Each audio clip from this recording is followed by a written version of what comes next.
नमस्कार दोस्तों, the dream institute educational pillar of India में आपका स्वागत है। हम लोग प्लेटो पढ़ रहे थे, राजनीतिक विचारक विषय के सीरीज में। इससे पहले प्लेटो के बारे में मैंने वीडियो अपलोड किए हैं, पार्ट 1, पार्ट 2, पार्ट 3 ऐसे क्रोनोलॉजी में है।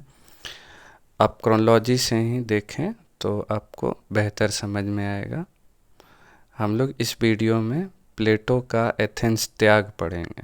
प्लेटो ने एथेंस को क्यों त्यागा। हम लोग शुरू करते हैं इस वीडियो को कि प्लेटो का ऐसा क्या उसके साथ घटना हुई कि उसे एथेंस को छोड़ना पड़ा। ये घटना शुरू होती है सुकरात के विषपान से। सुकरात को विषपान का दंड दिया गया 399 ईसा पूर्व, 399 ईसा पूर्व में। आप लोग जानते हैं सुकरात प्लेटो के गुरु थे, और इससे पहले वाले वीडियो में हम लोगों ने दोनों के व्यक्तिगत मतभेद को या व्यक्तिगत अंतर को हमने पढ़ा था। इस वीडियो में हम लोग प्लेटो का एथेंस त्याग पढ़ रहे हैं। तो ये जो घटना हुई प्लेटो का एथेंस छोड़ने का, वो पहली घटना जो घटी, सुकरात को विषपान का दंड दिया गया 399 ईसा पूर्व में। यहीं से ये घटना, ये सिलसिला शुरू हो जाता है।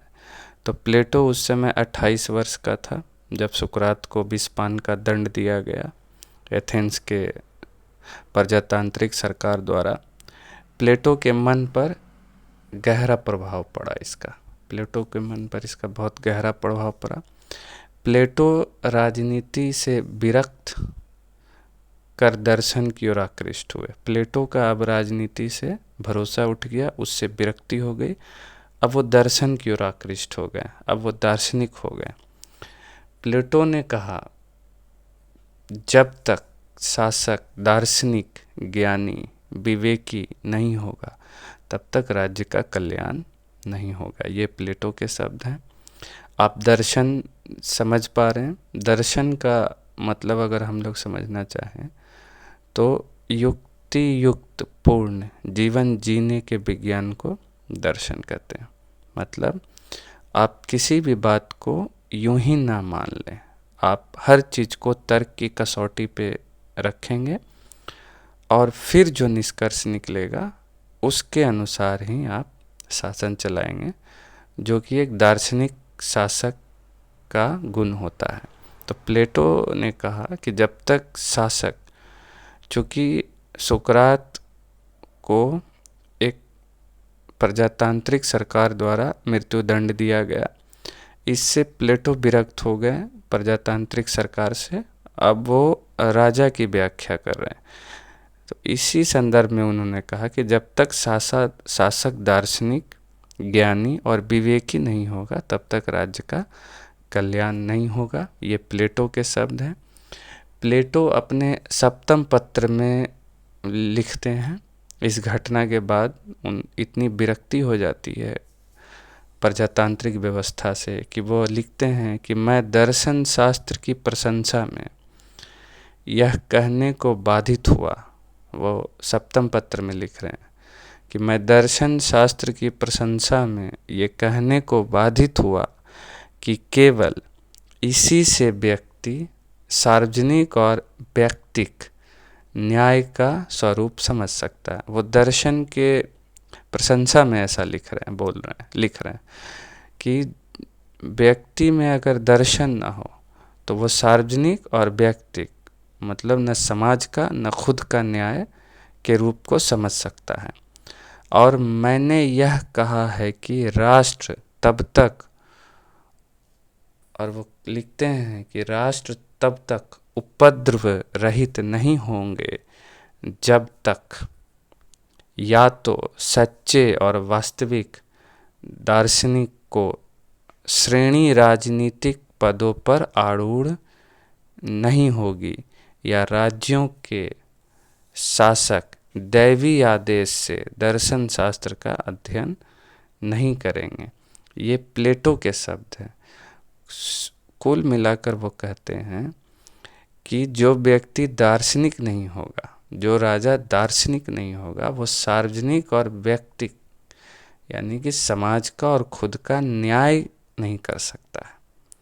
और राष्ट्र के बारे में लिखते हैं कि राष्ट्र तब तक उपद्रव से भरा रहेगा जब तक सच्चे और वास्तविक दार्शनिक की श्रेणी, जो सच्चे और वास्तविक दार्शनिक की जो श्रेणी है वो राजनीति पदों पे नहीं आती है, और राज्यों के शासक को, जो राज्य के शासक होंगे, उन्हें दैवीय आदेश से दर्शन शास्त्र का अध्ययन नहीं करेंगे। और जो दैवीय आदेश है कि राजा का कहना ये होता था कि मुझे देवताओं ने ऐसा करने को कहा है, मैं देवताओं की बात मानूंगा, तब तक देश का कल्याण नहीं हो सकता है। ये प्लेटो के शब्द हैं। सुकरात की मृत्यु के बाद जो 399 ईसा पूर्व में हुआ, प्लेटो के अस्तित्व पर संकट आ गया, क्योंकि सुकरात का प्रधान शिष्य कौन थे? प्लेटो।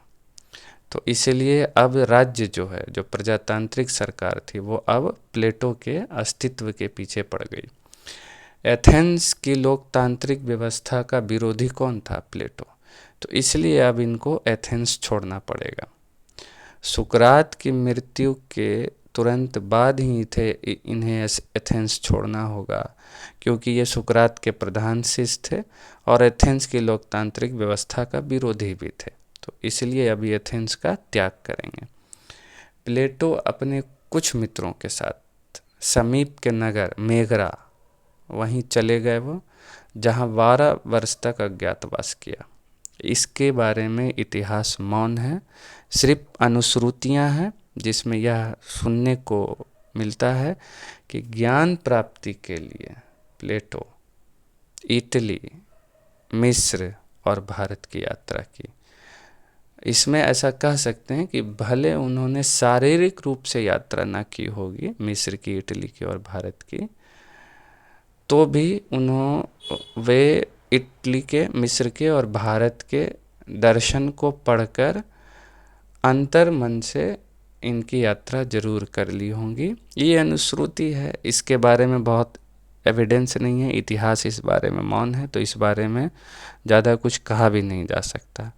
परंतु 12 वर्ष तक वे अज्ञातवास पे रहे, जहाँ उन्हें ज्ञान की प्राप्ति के लिए मिस्र, इटली और भारत की यात्रा या तो शारीरिक रूप से की होगी या तो मानसिक रूप से की होगी, किताब के द्वारा की होगी। इस वीडियो में इतना ही। इसका अगला पार्ट जल्द ही अपलोड करूँगा, जिसमें हम देखेंगे कि वो और कहाँ कहाँ, किस किस देश में प्लेटो यात्रा किए और वहाँ के राजाओं के साथ उनके कैसे संबंध रहे। अब वो एक दार्शनिक राजा